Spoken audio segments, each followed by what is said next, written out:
Em uma cidade pequena do Alabama, uma jovem mãe de 22 anos, doce e tímida, sai do trabalho como garçonete uma noite de março e nunca mais é vista andando sozinha. Tracy Harris havia comemorado o aniversário no dia anterior. Tinha uma filha de 4 anos chamada Carolyn. Uma vida cheia de pequenos sonhos e um medo de água tão antigo que aterrorizara até o próprio batismo. Em 14 de março de 1990, 7 dias depois do desaparecimento, o corpo de Tracy Harris foi encontrado no rio Choctawhatchee, na cidade de Ozark, Alabama. Estava preso a um galho de árvore e veio à tona quando o nível da água começou a baixar. A localização tinha um peso particular. O trecho do rio era uma área conhecida da cidade, ponto onde Tracy e os amigos costumavam se reunir, e era também o lugar onde grupos de busca já haviam vasculhado várias vezes ao longo da semana, sem nada encontrar. Foi a queda do volume das águas que finalmente revelou o que estava ali o tempo inteiro. O corpo foi achado a aproximadamente 7 milhas, cerca de 11 quilômetros, da casa onde Tracy morava. Estava nu da cintura para cima, detalhe que chamou a atenção dos investigadores desde o primeiro momento. Enquanto a polícia de Ozark assumia o trabalho na cena, o legista responsável conduziu a autópsia e chegou a uma conclusão dupla. A causa imediata da morte havia sido afogamento, mas existiam marcas no pescoço de Tracy compatíveis com estrangulamento. A combinação mudou tudo. Não se tratava mais de uma jovem desaparecida que talvez tivesse fugido ou sofrido um acidente. O caso foi oficialmente reclassificado como homicídio. A jurisdição ficou nas mãos do procurador Kirk Adams, do condado de Dale, que acompanharia esse caso pelas 3 décadas seguintes. Tracy Harris tinha nascido em 6 de março de 1968, na própria Ozark. As pessoas que cresceram com ela usavam quase sempre as mesmas palavras para descrevê-la: doce, tímida, reservada e leal. Tinha amigas de infância das quais nunca se afastou, entre elas Selena Dodson. As duas foram batizadas juntas aos 11 anos na mesma cerimônia. Quando o pastor colocou Tracy debaixo d'água, ela ficou histérica. O medo da água nunca passou. Toda a sua vida adulta seria atravessada por essa marca. Ela não sabia nadar, e qualquer corpo de água era para ela motivo de pânico genuíno. A vida amorosa começou no ensino médio. Aos 16 anos, Tracy começou a namorar Carl Harris, 3 anos mais velho. Engravidou no último ano da escola, e o casal se casou em 1986, antes mesmo do nascimento da filha. Meses depois veio Carolyn, a única filha do casal, que herdou o rosto e o jeito da mãe. A avó materna já participava dos cuidados desde cedo. O casamento, no entanto, durou pouco. Tracy e Carl se divorciaram logo depois de Carolyn nascer, mas o desfecho oficial não correspondia à vida real dos dois. Continuaram morando na mesma casa, dormindo na mesma cama pelos 4 anos seguintes. Quem convivia com eles descrevia uma relação tumultuada que Tracy insistia em manter inteira. Para ajudar no sustento, ela trabalhava como garçonete em um restaurante local. Tinha em seu nome uma apólice de seguro de vida no valor de $50 mil. Entre as amizades mais próximas estava Dawn Halbert, que havia se aproximado dela através do próprio noivo, Jeff Beasley, colega de Carl em uma empresa de construção. O casal Beasley chegou a morar com Tracy e Carl por cerca de 1 mês.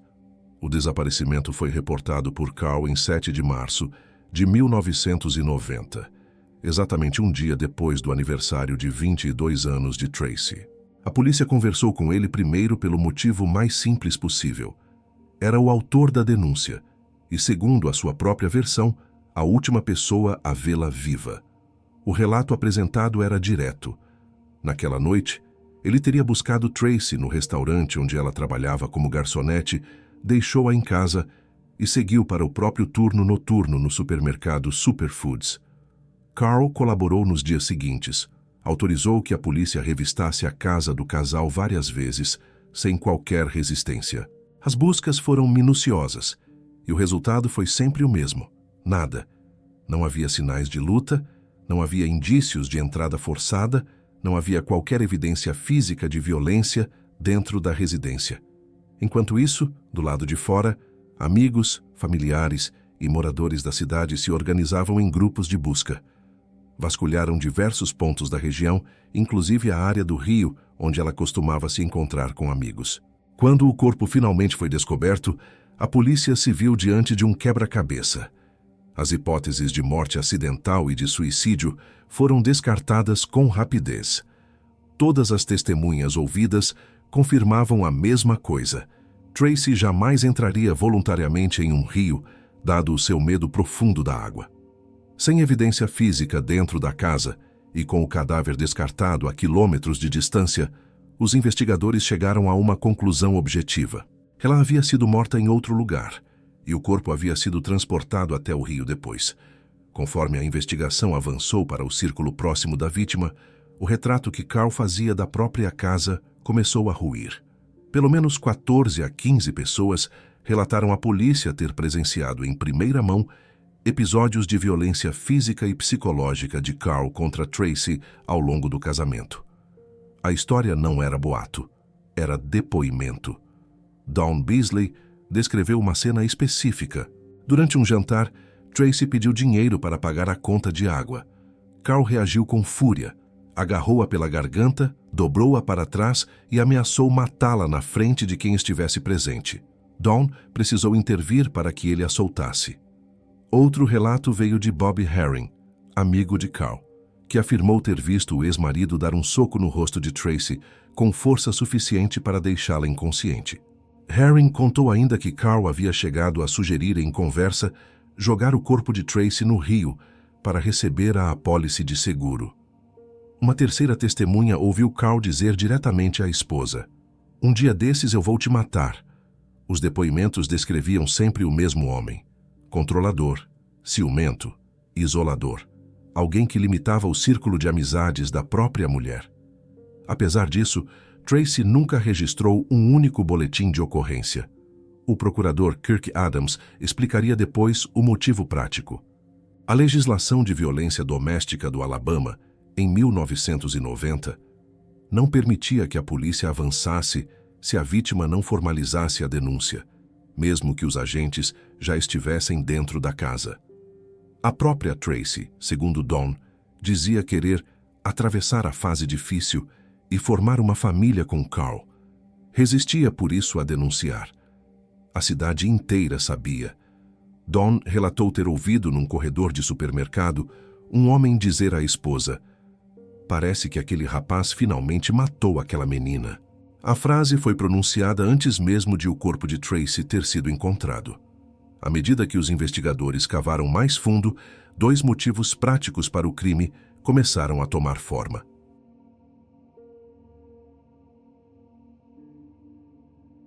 O primeiro vinha de uma descoberta delicada.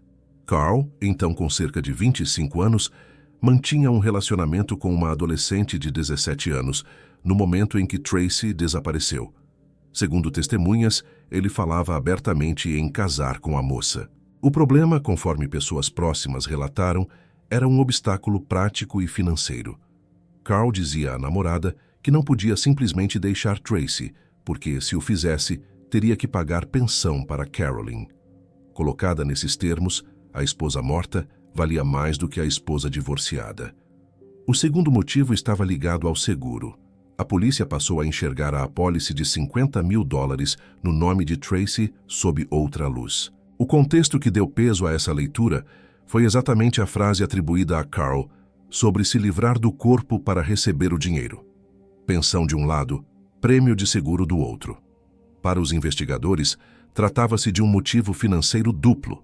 Havia ainda as frases: "Antes mesmo do desaparecimento, várias testemunhas afirmaram ter ouvido Carl dizer coisas como: 'Pode aparecer aqui em casa a hora que quiser, Tracy não vai estar.'" Para os investigadores, frases assim não eram desabafos vagos. Eram interpretadas como alusão direta a um plano que já tomava forma na cabeça dele. Quando confrontado em entrevistas posteriores, Carl admitiu o relacionamento com a adolescente, mas alegou que qualquer comentário feito sobre Tracy havia sido mal interpretado. Negou categoricamente ter ameaçado a esposa em qualquer momento. Para a polícia, abuso, motivo financeiro duplo, declarações premonitórias e oportunidade convergiam para um único nome. Tudo, porém, era circunstancial. Quando foi finalmente interrogado pela polícia, ainda em 1990, Carl Harris adotou uma postura de negação total. Negou qualquer envolvimento na morte de Tracy e negou também qualquer histórico de violência dentro de casa. Em depoimento, repetiu uma frase que ficaria pública: "Nunca encostei um dedo em Tracy." Para a imprensa, referiu-se à ex-mulher como o amor da minha vida, reforçando a imagem de marido devastado pelo desaparecimento da esposa. Dawn Beasley também passou pelo procedimento. A polícia ouviu o que ela havia visto enquanto morou na casa do casal, e ela detalhou os episódios de agressão e as ameaças de morte que presenciara. Assinou depoimento confirmando cada palavra. Ali, porém, ocorreu uma falha que 3 décadas depois mudaria todo o rumo do caso. Os investigadores não fizeram a Dawn a única pergunta que poderia ter resolvido tudo na origem: quem ela acreditava ter matado Tracy? A pergunta direta nunca veio, e a resposta nunca foi oferecida. Em paralelo, outra falha grave se acumulava. Apesar de o casal Beasley ter morado por aproximadamente um mês na mesma casa que Tracy e Carl, Jeff Beasley jamais foi convocado para depor naquele ano. A polícia presumiu, sem testar a hipótese, que o relato dele seria uma cópia do depoimento da noiva. Se tivessem checado, teriam descoberto que Jeff já tinha passagem pela polícia. Havia cumprido cerca de 4 anos de prisão por roubo e tentativas de fuga, e estava em liberdade condicional na exata época em que Tracy foi morta. Essas informações jamais entraram no inquérito. Apesar do conjunto de indícios apontando em uma única direção, faltava o elemento decisivo. Nenhuma evidência física conectava Carl ao homicídio.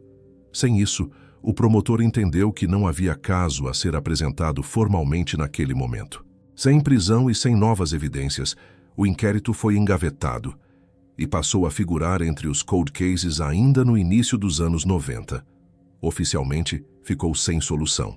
Extraoficialmente, Ozark já havia decidido. A cidade, de modo coletivo e silencioso, fixou o veredito social. Carl era o responsável, e passou a tratá-lo assim em qualquer ambiente público. A vida da filha do casal mudou de rumo no exato dia do enterro. No funeral da mãe, Carolyn, então com apenas 4 anos, foi retirada da guarda do pai. A avó materna assumiu oficialmente os cuidados. Pouco depois, a avó e neta deixaram o Alabama e se mudaram para o Texas, cortando todo o contato com Carl. A criança cresceria longe dele em outro estado, sob o cuidado da avó. Anos depois, Carl também decidiu sair de Ozark. Disse não suportar mais o ambiente de suspeita constante, os olhares e os cochichos. Mudou-se para a Carolina do Sul. Lá, refez parte da vida. Trabalhou como segurança de boate, atuou no setor de construção e formou um novo relacionamento, do qual nasceu outra filha. Segundo ele, teria ligado para a polícia de tempos em tempos para perguntar sobre a investigação. A versão da polícia é diferente. Nenhum desses contatos consta em registro do departamento. Quando Carolyn estava por volta dos 21 anos, Carl entrou em contato e os dois chegaram a se encontrar pessoalmente. O assunto Tracy não foi tocado uma única vez naquele encontro. Ela cresceu acreditando, pelos relatos da família, que o pai era o responsável pela morte da mãe. Em 2015, a avó morreu. Carolyn voltou a Ozark para enterrá-la ao lado de Tracy. Já adulta, começou a circular pela cidade fazendo perguntas sobre a velha investigação. Uma dessas conversas a colocou cara a cara com a polícia de Ozark. A reaproximação aconteceu em momento simbólico. A polícia de Ozark havia acabado de criar uma unidade dedicada a casos antigos. Em 2016, essa unidade escolheu o homicídio de Tracy Harris como uma das primeiras prioridades. Por uma coincidência impressionante, no mesmo período, Carolyn já havia procurado o departamento por iniciativa própria. Filha da vítima e nova força-tarefa convergiram exatamente ali. A unidade começou pelo trabalho de base. Reanalisou todos os arquivos do inquérito original, peça por peça. A conclusão foi clara. O conjunto de evidências contra Carl continuava forte, ainda que circunstancial. Nenhum nome alternativo crível havia surgido em todos aqueles anos. Os investigadores então saíram a campo. Relocalizaram praticamente todas as testemunhas vivas que haviam falado em 1990 e foram além. Identificaram pessoas novas que tinham ouvido Carl fazer comentários incriminadores ao longo dos 25 anos seguintes. Uma frase nova apareceu no caderno dos detetives. Um conhecido do casal contou que Carl havia dito: "A polícia é tão burra que eu poderia matar alguém e me safar." A tia de Tracy confirmou ter ouvido frase semelhante do mesmo homem. Descreveu a fala como vaidosa, soando como alguém se gabando da própria astúcia. Outra testemunha-chave reapareceu, a ex-namorada adolescente. Localizada, ela admitiu lembrar pouco daquele período. Ainda assim, reconheceu que Carl podia ter feito comentários, sugerindo que Tracy não voltaria mais para casa. Disse que só passou a pensar nele como possível assassino depois de ser interrogada pela polícia na época. Antes disso, não havia juntado as peças.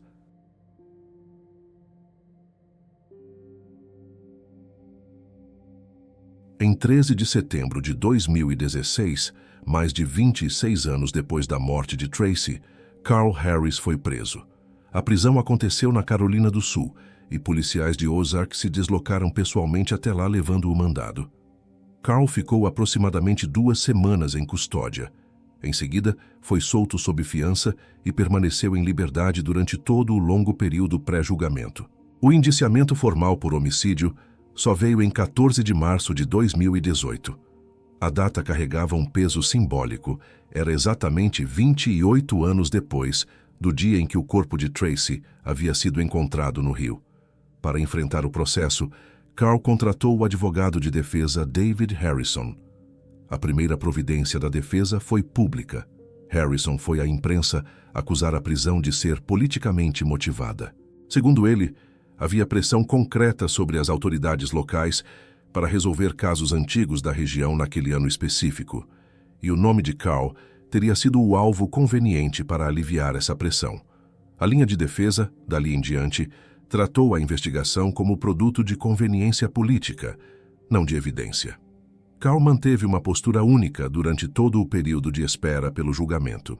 Sustentou inocência absoluta, em entrevistas e em conversas pessoais, e voltou a negar publicamente qualquer agressão a Tracy. Do outro lado, Carolyn já havia retornado à região. A filha compareceu a todas as audiências preparatórias do processo, sem faltar a nenhuma. Estava plenamente convencida da culpa do pai e disposta a vê-lo condenado. O julgamento foi finalmente marcado para 13 de janeiro de 2020. A data trazia um detalhe particular. Caía exatamente no 55º aniversário de Carl. Até chegar ali, foram mais de 3 anos de adiamentos sucessivos. A acusação organizou o caso em torno de 3 pilares: os depoimentos sobre violência doméstica, o relacionamento com a adolescente e as declarações incriminadoras feitas por Carl ao longo de décadas. À frente do processo estavam o procurador Kirk Adams e a procuradora assistente Jordan Davis. A polícia entregou aos promotores um cenário oficial do crime, assinado pelo tenente Jimmy Calbreth. Pela narrativa policial, Carl teria deixado o turno no Superfoods às 21 horas, seguido até a casa, estrangulado Tracy, colocado o corpo no veículo, levado o cadáver até o rio Choctawhatchee, dispensado o corpo nas águas e, em seguida, buscado o amigo Bobby Herring às 21h30. A defesa rasgou essa cronologia. David Harrison apontou que o trajeto descrito tinha cerca de 20 milhas, aproximadamente 32 quilômetros, e seria fisicamente impossível de cumprir em apenas 30 minutos. Em coletiva, declarou que o investigador responsável havia fabricado a narrativa para sustentar a prisão. A defesa também ofereceu um suspeito alternativo: o próprio Bobby Herring. O argumento se apoiava em um fato concreto. Herring havia sido condenado por estupro em um condado vizinho. O promotor, contudo, descartou a teoria. Herring tinha álibi sólido para a noite de Tracy. E havia um detalhe adicional. Em algum momento antes da prisão de Carl, o próprio Herring havia sido convencido a usar uma escuta corporal em conversas com um amigo, tentando obter uma confissão. Nada incriminador foi captado. Em uma das visitas ao local onde o corpo havia sido encontrado, Jordan Davis e Kirk Adams notaram, em letras grandes pintadas com spray sob a ponte, o sobrenome Beasley. Sem qualquer ligação aparente com o caso, o detalhe foi apenas registrado, e a equipe seguiu adiante. Próximo da data do julgamento, Jordan Davis revisou os depoimentos antigos em busca de novas testemunhas. Foi assim que identificou um nome que merecia uma segunda olhada. Dawn, antes Halbert, agora Beasley. A descrição que ela havia feito anos atrás de uma agressão de Carl contra Tracy chamava a atenção por um motivo específico.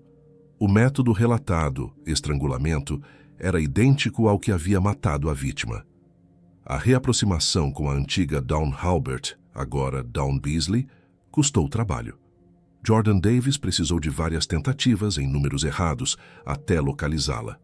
Dawn não morava mais em Ozark, estava divorciada e levava uma vida nova. Quando atendeu o telefone, declarou desconhecer que houvera uma prisão pela morte da amiga. Quando Jordan apresentou o pedido para que ela testemunhasse, Dawn recusou. O motivo apresentado foi prático: estresse no trabalho. Jordan insistiu por mensagem e Dawn formalizou a recusa. A Procuradoria emitiu uma intimação judicial obrigatória. A entrega do documento pelos investigadores gerou uma cena. Dawn fez um drama em frente aos agentes. Afirmou que estavam destruindo a vida dela e disse que ninguém ali a entendia. O comportamento contrastava com a colaboração espontânea que ela havia oferecido 3 décadas antes.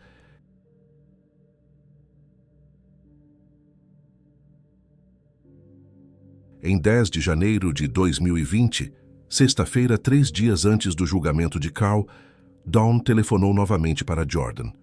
Foi nessa ligação que ela despejou a verdade que segurava desde 1990.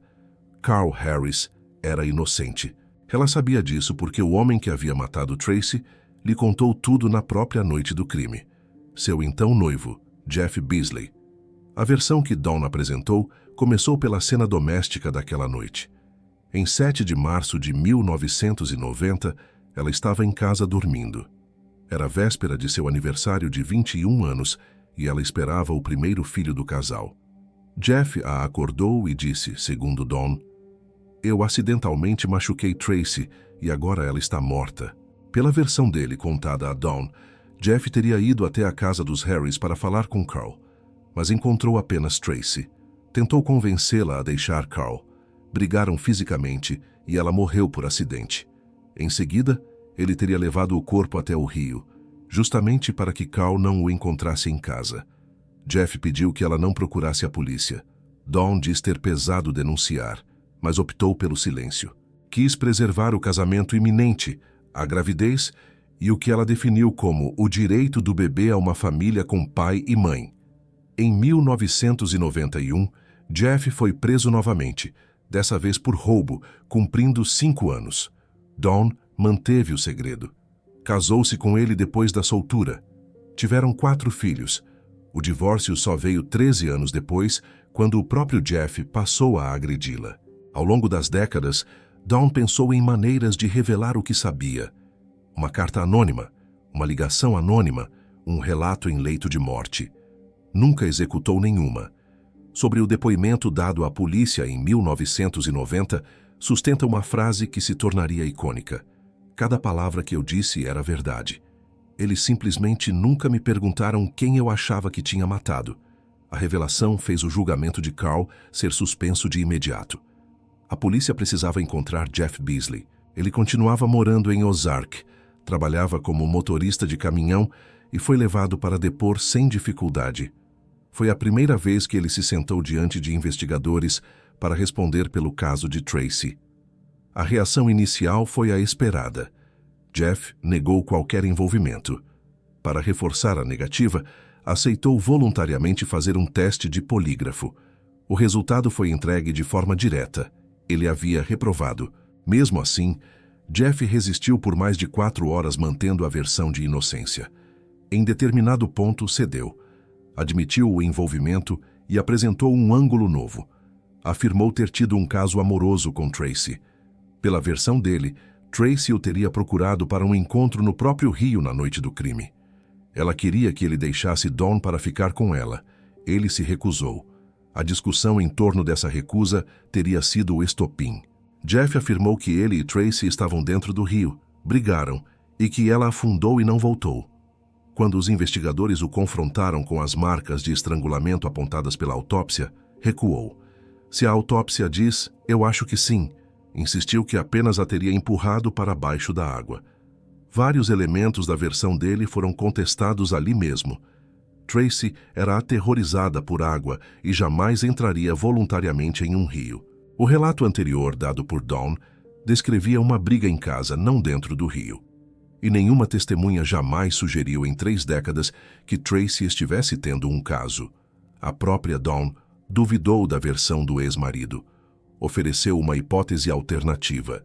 Jeff teria assediado Tracy, sido rejeitado e a matado quando ela ameaçou contar a Dawn sobre a investida.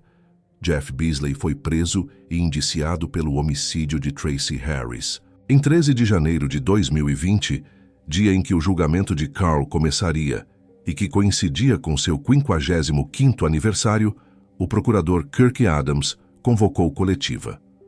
Anunciou 2 decisões. A primeira, a acusação contra Carl estava extinta. A segunda, Jeff Beasley, 54 anos, havia sido indiciado pelo homicídio. Os promotores informaram Carolyn pessoalmente. Ela descreveu o momento como o de uma vida inteira de respostas. Disse à imprensa que era um alívio saber que o pai não havia feito aquilo, embora ela quase não se lembre nem da mãe, nem dele.